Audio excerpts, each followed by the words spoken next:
ማይክሮሶፍት ወርዳችሁ ላይ መስመር ለማስመር አሁንም ከኪቦርድ ላይ እንደዚህ በማድረግ ወይ ደግሞ ይሄንን ዶት ዶት በማድረግ ነው የምትሰሩት።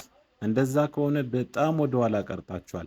መስመር እንዴት እንደምትሰሩ እኔ ላሳያችሁ። በቅድሚያ ከኪቦርዳችሁ ላይ ማይነስ 3 ጊዜ ታደርጉና ከዛ ኢንተር ስትሉ ልክ እንደዚህ አንድ ላይን ያሰምርላችኋል። ወይ ደግሞ ሺፍት ይዛችሁ ከማይነስ በላይ ያለውን ዳሽ 3 ጊዜ አድርጋችሁ ኢንተር ስታደርጉ እንደዚህ ደብል ቦልድ ላይኑን ያሰምርላችኋል። ወይ ደግሞ ኢዚኳልቱ 3 ጊዜ ካደረጋችሁ እንደዚህ በኋላ ኢንተር ስትሉ ልክ እንደዚህ ደብል ላይን ያሰምርላችኋል።